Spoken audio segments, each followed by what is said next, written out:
കർത്താവാകുന്ന നിത്യസത്യവചനത്തിനായി ഞങ്ങൾ അങ്ങയെ സ്തുതിക്കുന്നു. യേശുവേ, അങ്ങയുടെ പരിശുദ്ധാത്മാവിനെ നൽകി അങ്ങയുടെ മാഹാത്മ്യം കാണുവാൻ ഞങ്ങളുടെ ഉൾക്കണ്ണുകളെ തുറക്കണമേ. വചനമനുസരിച്ച് അങ്ങയുടെ സാക്ഷിയായി ജീവിച്ച് നിത്യജീവിതത്തിന് ഞങ്ങളെ അർഹരാക്കണമേ.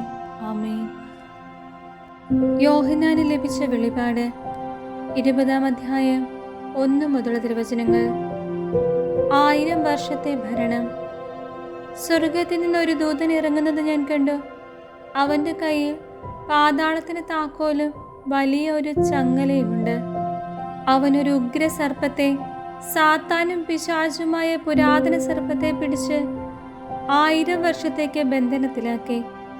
അതിനെ പാതാളത്തിലേക്ക് എറിഞ്ഞ് വാതിലടച്ച് മുദ്ര വെച്ചു. 1000 വർഷം തികയുവോളം ജനതകളെ അവൻ വഞ്ചിക്കാതിരിക്കുന്നതിന് വേണ്ടിയാണിത്. തദനന്തരം അല്പസമയത്തേക്ക് അതിനെ അഴിച്ചുവിടേണ്ടിയിരിക്കുന്നു. പിന്നെ ഞാൻ കുറെ സിംഹാസനങ്ങൾ കണ്ടു. അവയിൽ ഇരുന്നവർക്ക് വിധിക്കാൻ അധികാരം നൽകപ്പെട്ടിരുന്നു. കൂടാതെ യേശുവിനും ദൈവവചനത്തിനും നൽകിയ സാക്ഷ്യത്തെ പ്രതി ശിരച്ഛേദം ചെയ്യപ്പെട്ടവരുടെ ആത്മാക്കളെയും മൃഗത്തെയോ അതിൻ്റെ സാദൃശ്യത്തെയോ ആരാധിക്കുകയും നെറ്റിയിലും കയ്യിലും അതിനെ മുദ്ര സ്വീകരിക്കുകയും ചെയ്യാതിരിക്കുന്നവരെയും ഞാൻ കണ്ടു.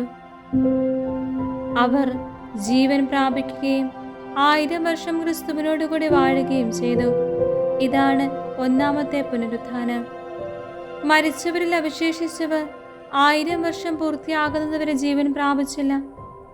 ഒന്നാമത്തെ പുനരുത്ഥാനത്തിൽ പങ്കുകൊള്ളുന്നവർ അനുഗ്രഹീതരും പരിശുദ്ധരുമാണ്. ഇവരുടെ മേൽ രണ്ടാമത്തെ മരണത്തിനൊരു അധികാരവുമില്ല. ഇവർ ദൈവത്തിൻ്റെയും ക്രിസ്തുവിൻ്റെയും പുരോഹിതന്മാരായിരിക്കും. അവർ അവനോടുകൂടി 1000 വർഷം വാഴുകയും ചെയ്യും. സാത്താന് ലഭിച്ച ശിക്ഷ. എന്നാൽ 1000 വർഷം തികയുമ്പോൾ സാത്താൻ ബന്ധനത്തിൽ നിന്ന് മോചിതനാകും. ഭൂമിയുടെ 4 കോണുകളിലുമുള്ള ജനതകളെ വഴിതെറ്റിക്കാൻ അവൻ പുറത്തു വരും. ഗോഗ്, മാഗോഗ് എന്നിവയെ യുദ്ധത്തിനായി അവൻ ഒന്നിച്ചുകൂട്ടും. അവരുടെ സംഖ്യ കടൽപ്പുറത്തെ മണൽത്തരികളോളമായിരിക്കും. അവർ ഭൂതലത്തിൽ കയറി വന്ന് വിശുദ്ധരുടെ പാളയവും പ്രിയപ്പെട്ട പട്ടണവും വളഞ്ഞു. എന്നാൽ സ്വർഗത്തിൽ നിന്ന് അഗ്നി ഇറങ്ങി അവരെ വിഴുങ്ങി. അവരെ വഴിതെറ്റിക്കുന്ന പിശാചാകട്ടെ മൃഗവും വ്യാജ പ്രവാചകനും വസിച്ചിരുന്ന ഗന്ധകാഗ്നി തടാകത്തിലേക്ക് എറിയപ്പെട്ടു. അവിടെ രാപകൽ നിത്യകാലത്തേക്ക് അവർ പീഡിപ്പിക്കപ്പെടും. അവസാന വിധി. ഞാൻ വെണ്മയേറിയൊരു വലിയ സിംഹാസനവും അത് ഇരിക്കുന്നവനെയും കണ്ടു.